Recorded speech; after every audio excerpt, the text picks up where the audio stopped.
guys, it's Reagan and welcome back to another video. Today I'm going to be chatting through my March TBR. You might have been able to tell from the thumbnail, but my TBR this month is absurd. Like, it's an absolute joke. Basically, I am a ball of anxiety and I have no idea what I feel like reading. So when I was collecting books to read for the month and for this video, I pulled everything off my shelf essentially. I have something almost from every genre, especially genres that I gravitate to when I need something comforting or entertaining or just something to suck me in. So without further ado, let's just go ahead and dive into my absurd March TBR. The first three books I'm going to chat about, I would say, are all in the distraction category. I am reading them because I want to be distracted and entertained. The first is a super popular contemporary romance novel, and that is Beach Read by Emily Henry. I don't know how comforting this will be because I actually hear it's quite emotional, but so many people love this story and I just see it consistently recommended as like a favorite romance, so I thought I would pick it up this month in hopes that it would kind of just suck me in, keep me very engaged. But this is a story that follows two very famous authors. The first is January, and she is known for writing romantic, happily ever after romance stories.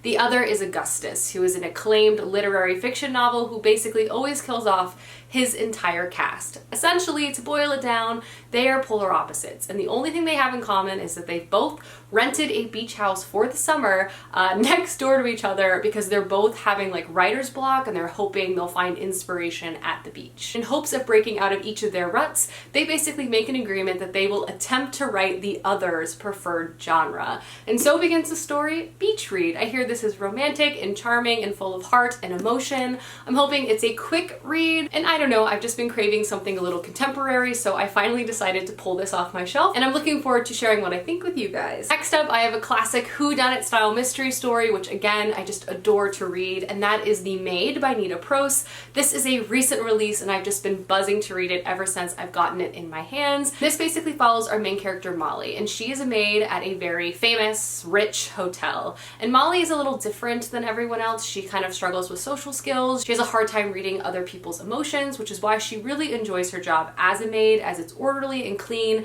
and very, very structured. But unfortunately, at the beginning of this book, Molly walks into a room that she's supposed to clean and discovers a patron who is dead. And from there, she finds herself in the midst of an investigation to uncover what happened to this very rich and powerful patron. And once she realizes that she might be suspected, she decides to take this mystery in her own hands and solve it herself. I love whodunit style mystery stories. I think the concept of this is really interesting. I'm hoping it kind of has some heart and emotional elements to it as well, plus a dash of humor. So this is a book I've heard such good things about. I love closed door mysteries. We're gonna see what happens. I'm hoping this is another great page turner. And then the last book I'm gonna mention that I'm reading for pure comfort is House of Breath and Sky, a Crescent City novel by Sarah J. Maas. This book is huge. I had no idea. Like, who lets this happen? This book is almost 800 pages long. Oh my gosh.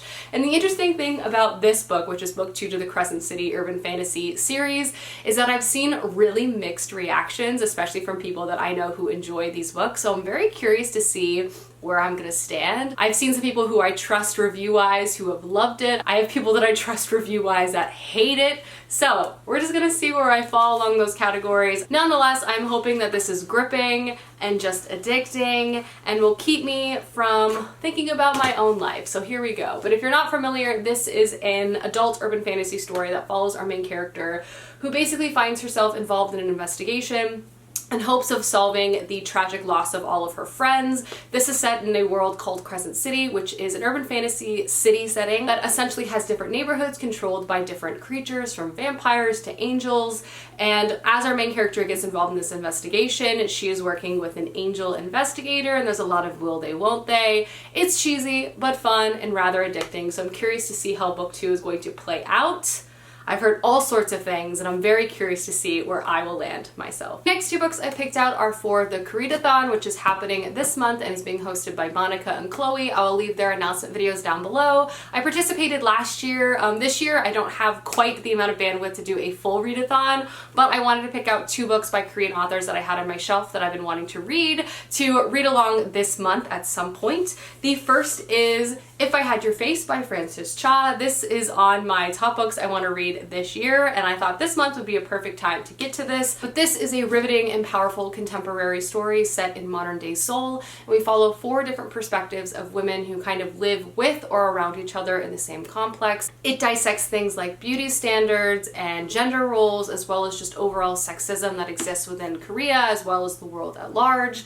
I am really looking forward to picking this book up. I've heard so many fantastic things about it from you, from so many of my friends, and I just feel like it's going to be a powerful novel that will leave me thinking, so I'm looking forward to picking it up this month. The other book I picked out, so many of you guys have said is going to emotionally destroy me, but hey, maybe I'm gonna need a good cry this month, and that is Beasts of a Little Land by Joo-hae Kim. And this is said to be an epic story of love, war, and redemption set against the backdrop of the Korean independence movement. This book, I want to say, takes place over a 50-year span. It also connects a lot of different characters through time and space, which tends to be a literary device that I love very, very much. The story itself opens in 1917, deep in the snowy mountains of occupied Korea.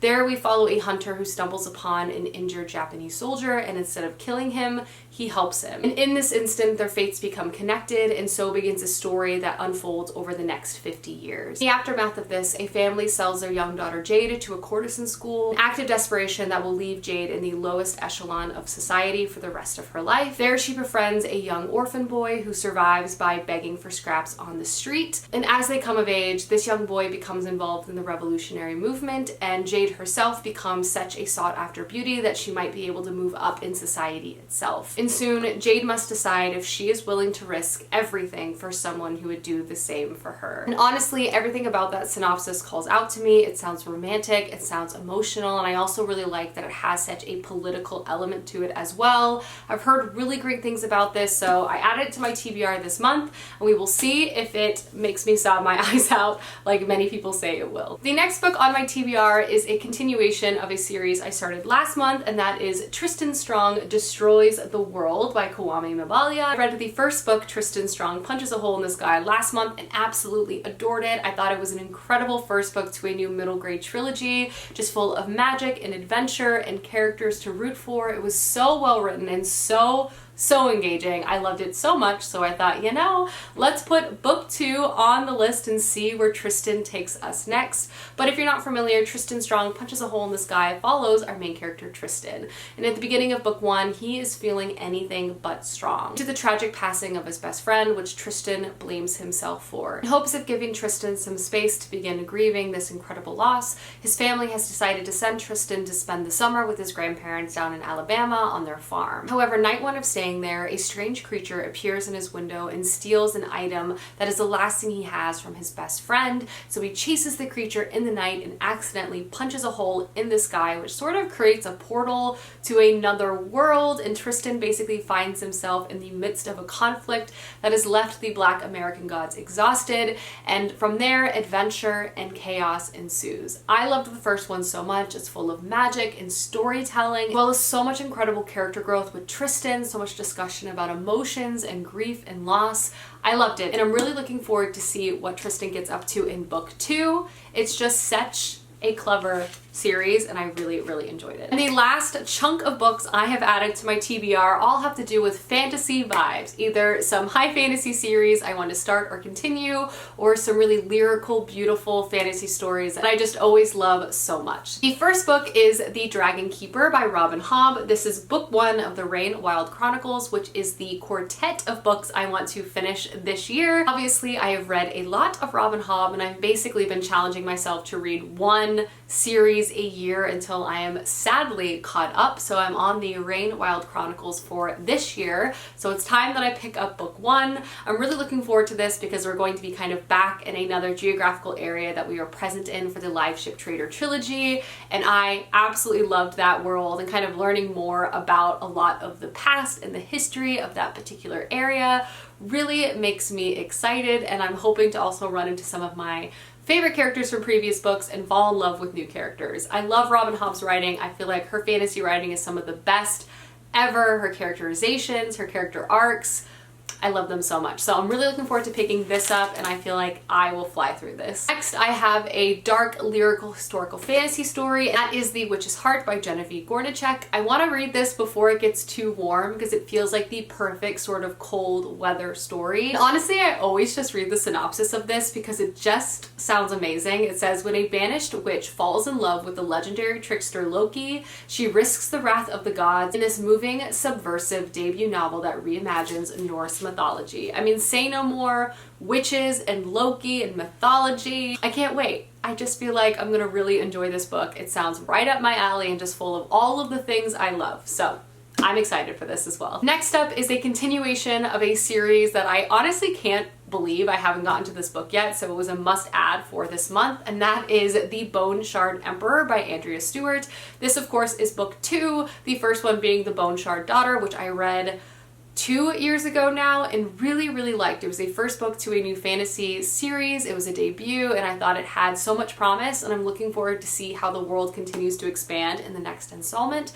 But this is a multi-POV fantasy story that has a variety of characters. It sort of centers on this evil emperor who controls the land with an iron fist, and he does this with the use of bone shard magic, which basically allows him to bring to life different puppets. Bone shard power. We follow a variety of characters as they both try to unpack this magic. They're involved in revolution as well as just smuggling, and the consequences and politics of a lot of the things that occurred in book 1 are really going to explode, I believe, going into book 2. I found the magic in the world to be super imaginative and very gripping, so I'm hoping for a bit more world building in book 2, and I truly feel like I'm going to love this. At least I hope so. I feel like it has so much promise, and I'm hoping it becomes one of my new favorite fantasy series. Next up is a newer release that has been calling out to me ever since I added it to my shelf, and that is A River Enchanted by Rebecca Ross.